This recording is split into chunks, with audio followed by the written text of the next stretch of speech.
আমরা একটা series change board নিচ্ছি, তো দেখেন এখানে সিরিজ যে হতো আমরা এখানে ধরলে বাতিটি জ্বলে উঠবে।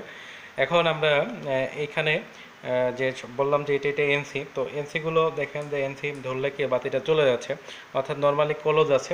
ক্লোজ বলতে এখানে দেখেন এটা কিন্তু লাইন পাচ্ছে না নিচের দুটো, কিন্তু যদি আমরা এটা পুশ করি তাহলে লাইনটি পাবে। যেমন আমি এখানে পুশ করছি, দেখেন পুশ করে ধরলে এটা পাচ্ছে। তাই অনুরূপভাবে উপরটা যখন এনসি ছিল, এটা যদি আমরা পুশ করি তাহলে লাইনটি বিচ্ছিন্ন হয়ে যাচ্ছে। তাহলে এটি যে পুশ হয়, তা আমরা এখানে যে এই প্রান্তগুলো দেখেন, তো এটি এটি এনও আছে, যখন আমরা পুশ করব তখন লাইনটি পাবে। সবগুলোই কিন্তু এরকম, এখানে যেটা এটা এটি এনও, নর্মাল অবস্থায় এটা পাচ্ছে না তাই এনও, আর যদি এটা পুশ করা হয় তাহলে এটি পেয়ে যাচ্ছে। তো এই পাশ এবং এই পাশ একই। তাহলে আমরা এখানে সবগুলো পাশ চেক করে নিলাম। এটা ছাড়া যে বাকি দুটো টার্মিনাল আছে, এটা হলো এই যে আমরা পুশ করছি, আমরা তো পুশ করে মোটর চালাবো না, তো এটা অটো মানে বিদ্যুৎ সাপ্লাইয়ের মাধ্যমে এটি অন অফ হবে। আর সেই অন অফ করার জন্যই কিন্তু এখানে একটি কোয়েল আছে, যে কোয়েলে দেখেন এখানে লেখা রয়েছে, আপনারা দেখতেই পাচ্ছেন যে A1 এবং A2 লেখা আছে, এবং সেখানে 220 ভোল্ট 50 হার্টস লেখা আছে। তো এখন আমরা যদি এটাতে লাইন দিই তাহলে কিন্তু এটি অন হয়ে যাবে। আমরা দেখেন এখানে লাইন দিচ্ছি, তো এটা লাইন দিলে তো এই যে আমরা পুশটা করছিলাম সেই পুশটা আর করা লাগছে না, এটা লাইন দেওয়া মাত্রই পুশ হয়ে যাচ্ছে, অন হয়ে যাচ্ছে। তো এই যে অনটা হলো, অন হওয়া মাত্র যে ঘটনাটা ঘটছে এটি আপনাদেরকে ভাবতে হবে যে এখানে কি ঘটনা ঘটছে। তো প্রথমত আমরা দেখতে পাচ্ছি যে এই দুটো কিন্তু লাইনে বাতি জ্বলছিল না, অর্থাৎ কন্ট্যাক্ট বিচ্ছিন্ন ছিল। কিন্তু যখন আমরা এখানে পুশ করছিলাম তখন কিন্তু বাতিটা জ্বলে যাচ্ছিল। তার মানে প্রথমে এটি অফ অফ সুইচ আছে, তাহলে এইগুলো অফ সুইচের নাই কাজ করছে। তাই অফ সুইচ বলতে এটি এনও, তাহলে এখানে এই তিনটাই কিন্তু অফ ছিল। যেই এখানে লাইনটা দেওয়া হলো, এই কোয়েলটি লাইন দেওয়া হলো, সঙ্গে সঙ্গে কিন্তু এগুলো অন হয়ে গেল। যেগুলো অফ সুইচ ছিল সেগুলো অন সুইচ পরিণত হয়ে গেল। আর এটি দেখছিলাম এনসি, যেটা বলছি নর্মালি কলেজ, এটা একটি অন সুইচ ছিল। যখন আমরা এখানে লাইন দিয়েছি তখন কিন্তু এই অন সুইচটা অফ সুইচে পরিণত হয়ে গেছে। এই পরিবর্তনটা এখানে ঘটছে, যেটা এই কোয়েলে সাপ্লাই দেওয়ার মাধ্যমে এই ঘটনা ঘটছে। আমরা যদি এখানে মোটর লাগাতে চাই তাহলে আমরা এই পাশে যদি কোনো লাইন দিই, অন্য পাশ থেকে আমরা মোটরে লাগিয়ে মোটরটি চালাইতে পারবো, যেগুলো আমরা বিভিন্ন ভিডিওতে আপনাদেরকে দেখিয়েছি। তো এটি ছিল আজকে ভিডিওটির মূল বিষয়, যে ম্যাগনেটিক কন্ডাক্টর কীভাবে কাজ করে, এর কন্ট্যাক্ট পয়েন্টগুলো কী কী। তাহলে এখানে যে মোটর লাগানোর জন্য কিন্তু আমাদের তিনটি টার্মিনালই এনাফ, অর্থাৎ লাইন আসার জন্য থ্রি ফেজ লাইন হলো তিনটা লাইন।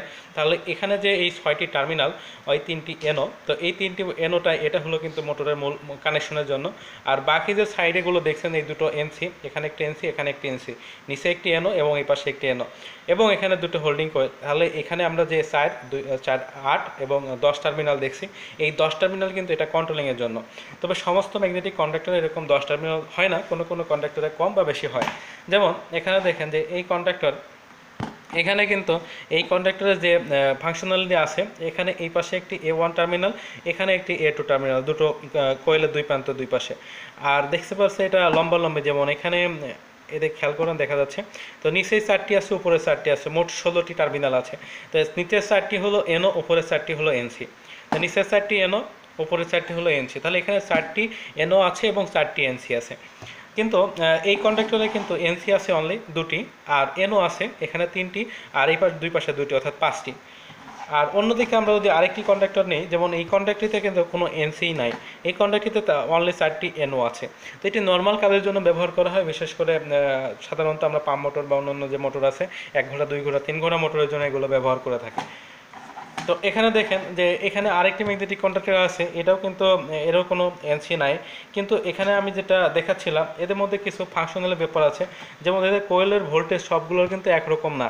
আপনারা আগের কন্ডাক্টরে দেখছেন সেখানে 220 ভোল্ট ছিল, এটা কিন্তু 220 ভোল্টের। আবার এখানে যে কন্ডাক্টরটা এই মুহূর্তে আমার হাতে আছে এটা কিন্তু মাত্র 24 ভোল্টের। তো এই হোল্ডিং কোয়েলের যে ভোল্টেজটা বা এই কোয়েলের ভোল্টেজটা বিভিন্ন রকম হতে পারে, সেটা 480 হতে পারে, 440 হতে পারে, 380 হতে পারে, এরপরে 220 হতে পারে বা 240 হতে পারে, এরপরে আপনার 110 হতে পারে, তারপরে 48 ভোল্টেজ হয়, 36 ভোল্টেজ হয়, 24 ভোল্টের হয়, এমনকি 12 ভোল্টের আপনারা এগুলো পাবেন। তো এগুলো বিভিন্ন ভোল্টের হয়, সেই ভোল্টেজ অ্যাপ্লাই অনুযায়ী এখানে সেই ভোল্টেজটা অ্যাপ্লাই করতে হবে। আমি এই মুহূর্তে হাতে আরেকটি ম্যাগনেটিক কন্ডাক্টর নিয়েছি।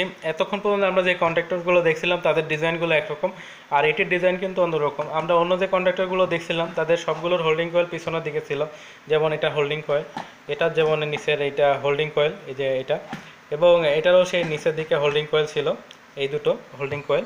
বা কয়েল ছিল। এখানে যে আমরা ম্যাগনেটিক কন্ডাক্টরটা নিছি, এটার হোল্ডিং কয়েল দেখেন এখানে A1 এবং A2, তার মানে এই দুটো কিন্তু উপরের দুটো হলো এখানে কয়েলের টার্মিনাল।